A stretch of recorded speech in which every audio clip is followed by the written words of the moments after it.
Welcome to WARF Essential Topics. I'm Eric Iverson, CEO of the Wisconsin Alumni Research Foundation, otherwise known as WARF.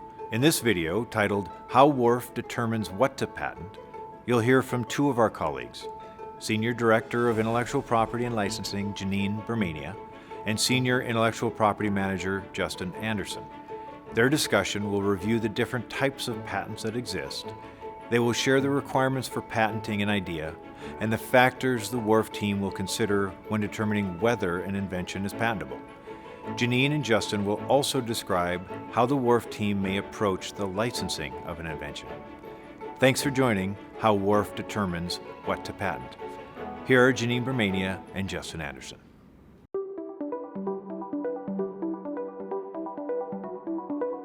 I'm Jeanine Burmania, the Senior Director of Intellectual Property and Licensing.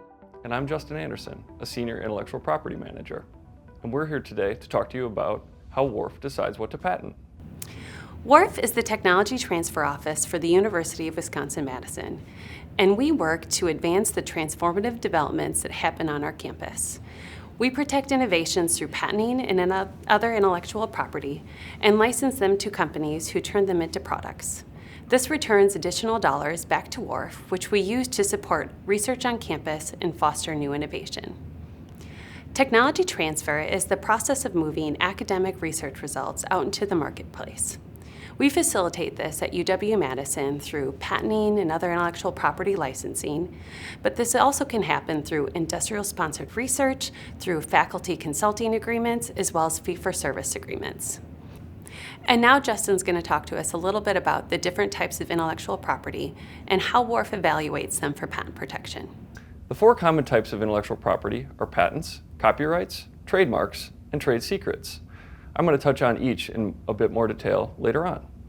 Other WARF IP includes biomaterials, technique and know-how, akin in some ways to trade secrets, and more recently, data. Here's an overview of non-patent intellectual property. Copyrights, which we interact with on a daily basis, offer protection for creative works that are expressed in a tangible medium. A wide range of subject matter can be covered by copyrights, including software code. Trademarks protect names, marks, logos, dress, and services that we interact with as well on a daily basis. However, trademarks, unlike patents and copyrights, require use in commerce for protection to attach. And really, trademarks do differ from patents and copyrights as well because they offer a source identifying function, which is really a shorthand for consumers so that they can be sure of quality and service. And finally, trade secrets, which are common in corporate America, but less so here on campus. Trade secrets can be used to protect anything of value, and protection for trade secrets has no term. In fact, they're good for as long as one keeps them secret. And now I'm going to transition to patents, which make up the vast majority of intellectual property assets in WARF's portfolio. In the US, a patent is examined and granted by the US Patent and Trademark Office. And in fact, there is no global patent, something to keep in mind as we go through today's discussion. A patent holder, an inventor, or an assignee in WARF's case, has the right to exclude others from making, using, selling, or importing the claimed invention. The patent claims are unique, and they can be found at the end of a patent. They are oftentimes written in a language that is unfamiliar, so be sure to pay special attention to them. In the US, there are 3 different types of patents, and we'll touch on each in a little detail, delving more specifically into utility. The first is a design patent, which covers only the ornamental features of a good. This could include markings on a shoe or the shape of a smartphone. Design patents are also unique in that they are good for only 15 years. The second type of patent is a plant patent. Plant patents cover new varieties of asexually reproducing non-tubers. Their term, like utility patents, is 20 years. And lastly, what we'll focus most on today is utility patents. Utility patents come in 2 types. The first is a provisional application. A provisional is essentially a mechanism for an inventor or an applicant like WARF to secure a date of invention. The provisional, however, while informal, is only good for a year, at which time it must be converted. A conversion event is generally a non-provisional filing, the second type of utility application. A non-provisional patent application is more formal and includes all of the substantive elements that will be later examined by the U.S. Patent and Trademark Office. And unlike the provisional application, the term of a non-provisional patent is 20 years. Delving in more detail into utility patent filings, because they make up the vast majority of IP assets in WARF's portfolio, and will frame our discussion as to how WARF chooses what to patent, we'll talk more specifically about utility patents. Utility non-provisional patents are issued for the invention of a new and useful process, machine, manufacture, or composition of matter. Applicants can also pursue protection on improvements of these categories. However, these are challenging as they are subject to non-obviousness requirements, which we will delve into in more detail later on. A patent application is essentially a quid pro quo with the public and is meant to be a means for spurring innovation, as a patent applicant must describe and enable how to make and use an invention in detail in order to receive their time-limited monopoly. As a result, the patent application is very detailed and robust. The filing of a non-provisional utility application is the beginning of a years-long process. It can often take 2 to 5 years to receive an issued patent, and sometimes even longer.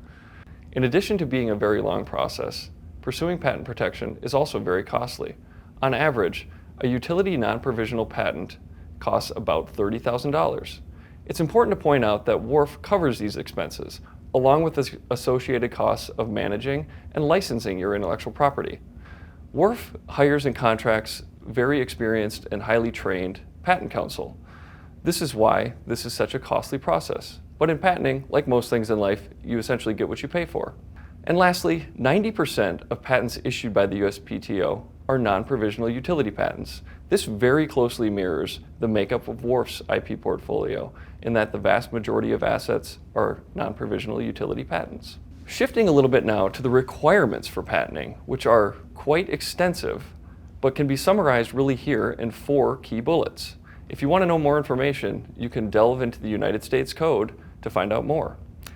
In short, the statutory requirements for non-provisional utility patents are eligibility under Section 101, novelty under Section 102, non-obviousness under Section 103, and enablement and written description under Section 112. For eligibility, essentially what you're claiming cannot be a product of nature, an abstract idea, or natural phenomenon. For novelty, this really gets at newness, in that what you are claiming in your patent application has to be wholly new or not anticipated in a single reference. For non-obviousness, this is really where the rubber meets the road and things get quite challenging as an applicant.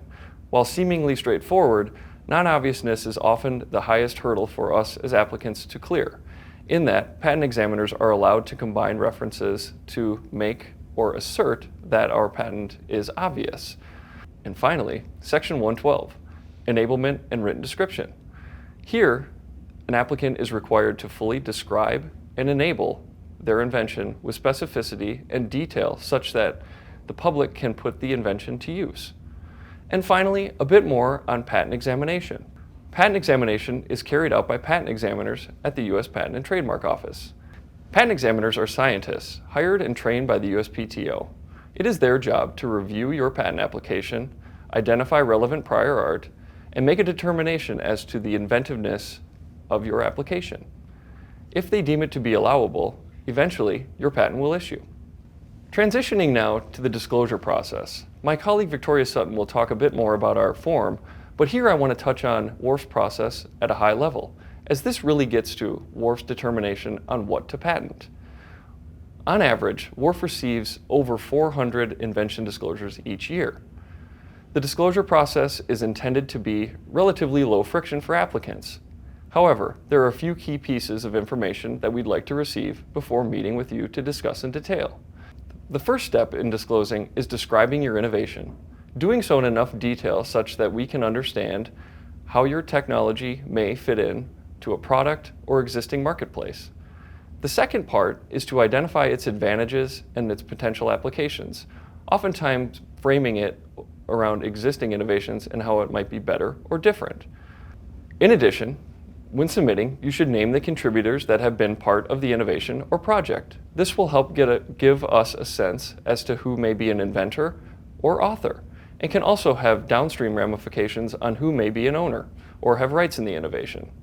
And finally, provide funding and public disclosure information, as this has an impact on rights and obligations that can become important later on.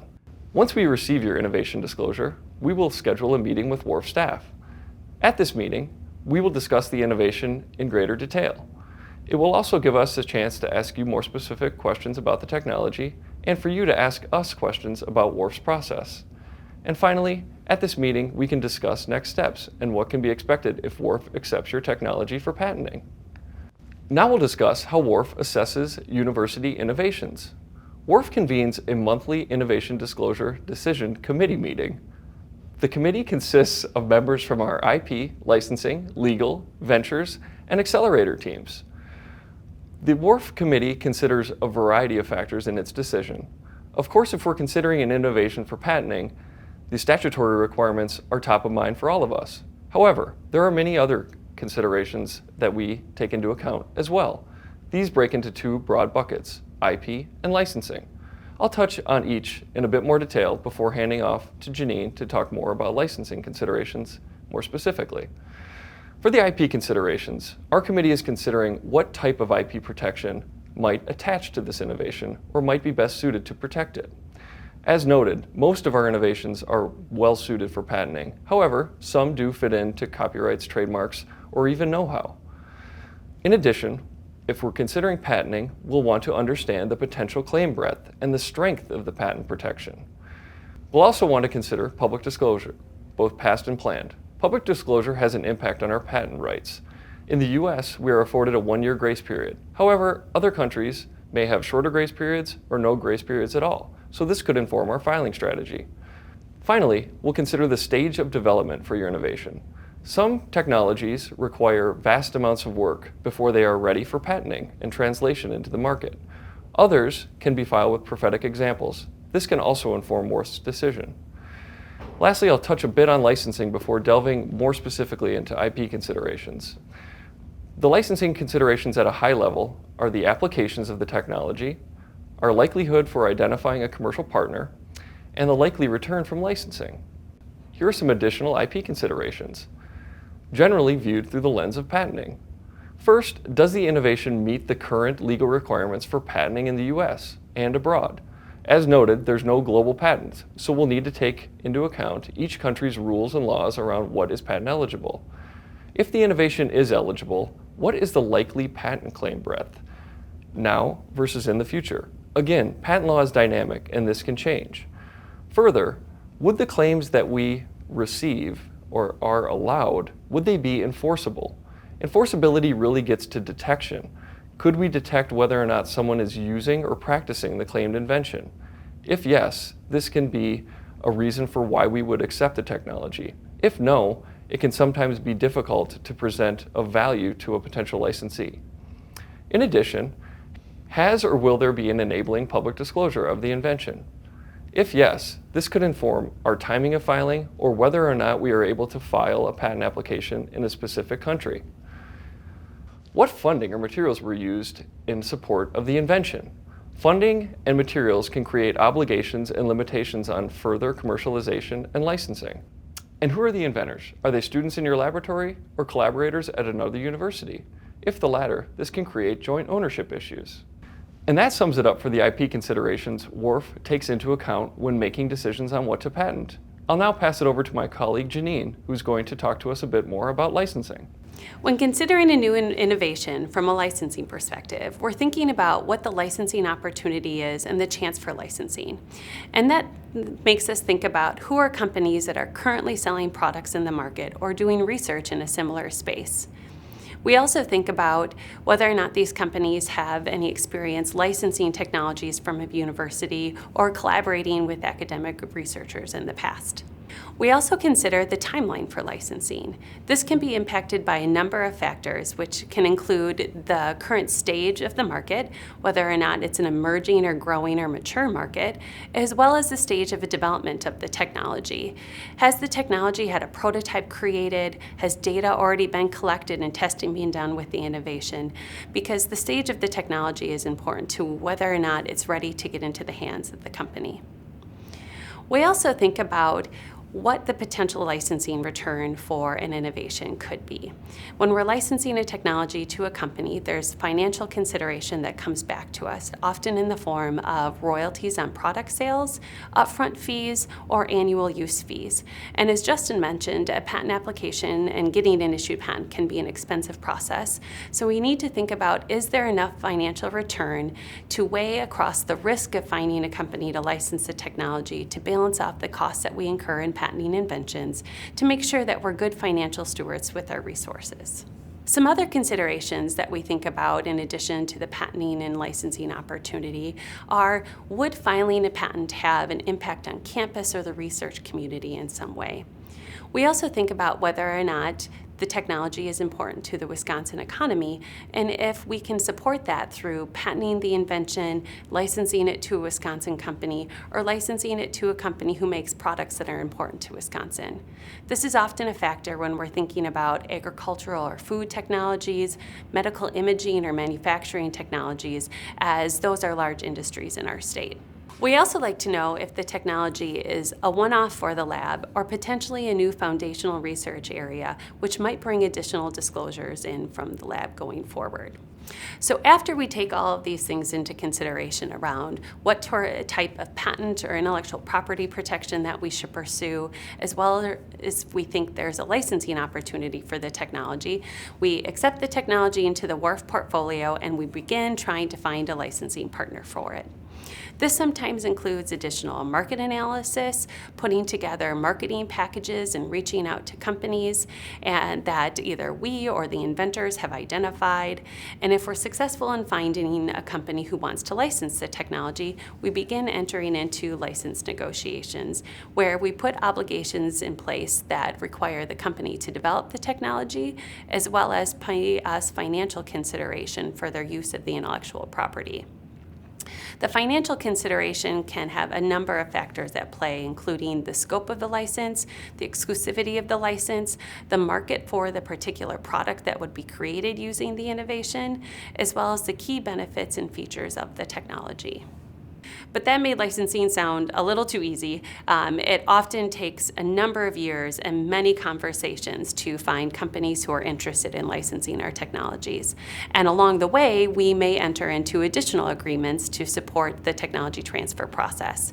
These include non-disclosure agreements, which protect the confidential information that the researchers have developed, as well as material transfer or data sharing agreements, which allow the inventors to send their materials or their data or their code out to collaborators or to companies for evaluation, as well as option agreements and research licenses, which give a company a time-limited window to evaluate the technology, use it internally, and decide whether or not they'd want to move forward with a full commercial license agreement.